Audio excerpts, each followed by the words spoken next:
Well, today, Ben Stroup is an author, consultant, and fundraising specialist who's living the life of his dreams. To get to this place, he had to break a few rules along the way. He also had to awaken what he calls the outlaw within. Ben Stroup was taught to follow the rules and make logical, sensible decisions. He planned a career in full-time ministry, but his first college job in a church didn't work out. So then he pursued a career in sales, looking for security and stability. That didn't work out either. He was successful, but unsatisfied. That's when Ben made some unconventional decisions. In his new book, Awaken the Outlaw, he reveals what he did and why. Here's a hint. Ben says that finding your true purpose and passion may start with breaking a few rules. Well, please welcome to the 700 Club our dear friend Ben. It's good to have you here. It's great to be reading here. your book, I learned a whole lot about you that I didn't know. You had a crisis. You went through three major things: Arthur Anderson, Enron, and 9/11. All of that's happening in a very formative time in your life, and you had this crisis where you said, well, you can follow all the rules, you can do everything right, and you can still get wiped out. So what did that do to you, and how did that change you? It was something that I didn't expect and would never have anticipated, but when it happened, it wrecked me. And it left me very disillusioned. It left me wondering the path that I was on was even something that I should do. And for the first time, I felt lost. Well, what happened? I talked about the broad things that were going on in American culture, but something very specifically happened to you. Right. So I was a youth minister while I was finishing up college, and was doing everything that I knew to do: reach out to at-risk teens and grow the youth ministry, and reach out to those who weren't there, and they were coming, and their parents were coming, and it was an exciting time to be a part of ministry. And what was happening behind the scenes was something that I wasn't even aware was happening, but all of a sudden it exploded in this moment, in this experience. And I realized that I'm sitting around the table with people who call themselves Christians, who were supposed to be supporting me and advocating me, and they've been working to unseat me and get me out of the way. And I didn't know how to process that. Did you ever find out why? You know what? I didn't. I'm not saying that I probably didn't make a mistake or two along the way, but I did what I thought I was supposed to do: reach out, grow, help introduce the gospel to people who hadn't had it before. And I thought I was doing everything that I was supposed to do and do all the right things. And all of a sudden, these people were upset with me for some reason that I had no idea. And so that time, or that experience and several experiences following that just felt to me to be very toxic. Well, what did you do with that?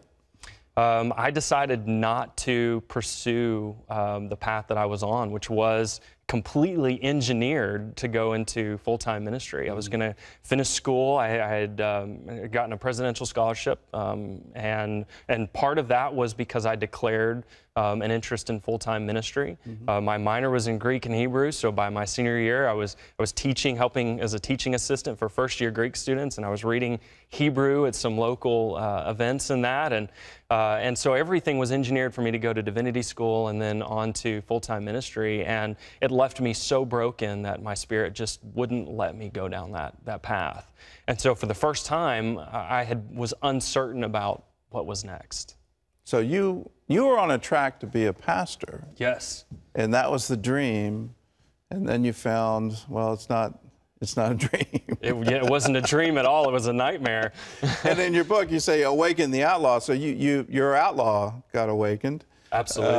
What does that mean? Because that can be, I'm thinking desperados waiting for a train kind of thing.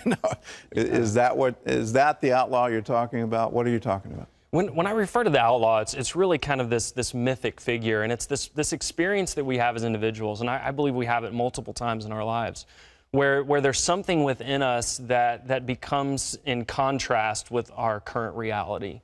And it begins to cause us to see things in new ways and think about things in new ways. And it causes us to open our eyes and our hearts and our minds to new paths that we hadn't seen before. Or ever even considered. And so God uses that part of us, those experiences, to position us for something else, and something that we would never have planned for or anticipated. What you just described is essentially every Old Testament prophet. They always were breaking the mold. They weren't following down the traditional path. They always broke out and followed the inspiration rather than the ritual or the form. They wanted to break out and do something new. Yeah. Is that you? I've never quite thought of myself as an Old Testament prophet, but I think we all go through this period of transformation, and probably not just once. It's a continual, and it's really because God's not interested in our destination. God's interested in shaping us to become in more alignment with His intention and His purpose and His design for our lives. Okay. Well, in your book, you go from outlaw to magician. What does that mean? Yeah, absolutely. So magician is again kind of another mythic archetype, if you will, and it really represents the power of transformation. So if you think about, when we begin to separate ourselves and begin to see things differently and think in new ways, and that it begins to usher in a period of change in our lives. And through various trials and tribulations, success and failure, and loss, those things shape us into new people. And the magician, that phase of that change, that really represents how we're formed in a brand new way. For me, I had a moment where I really realized I can invent myself, that there's more to it. There's certainly background, history, family, all of that. But you get to invent your future. You don't have to walk down a particular path, and I just found that life-changing. That is, absolutely. I mean, I think about the pressure I felt growing up about finding God's will for your life, right? And the way it was always positioned to me, maybe this is the way I heard it. I don't think anybody meant it in an ill-intentioned way, but it was that there was this one idea, this one path. And I felt like I had found this one path. And so when it didn't work out, it left me devastated because I felt like I had let God down. Let's talk about the final one, the final transformation, the hero part of the book. How do you get to the hero stage? Absolutely. We sometimes think about heroes as the one who swoops in and saves the day. We think about the superhero type image of Superman. But really, truly, what a hero is, and the way I talk about it is when we take what we've learned and we bring it back to the people we initially separated from, and we see our lives as a personal offering. I think God is really pleased when we take what's been good and what's been bad, and we've allowed it to change us, and then we in turn allow that story and allow those experiences to influence the change of others. What's next for you? Well, for me, a big part of what I do and continuing to write is to work with leaders and help them craft their messages and ideas. So there's even though I've had an experience of writing a lot of books, not all of them have my name on it. And so I love working with people who want to change the world in a very particular way. And I'm just delighted that I get to keep doing that. Change the world and awaken the outlaw. Well, Ben's book is called Awaken the Outlaw, and it's available wherever books are sold. And I encourage you, if you're wondering, if you feel stuck, you can get unstuck. All it needs is a few ideas, and Ben's book will give that to you. So it's available, Awaken the Outlaw. Ben, thanks for being with us. Thank you very much.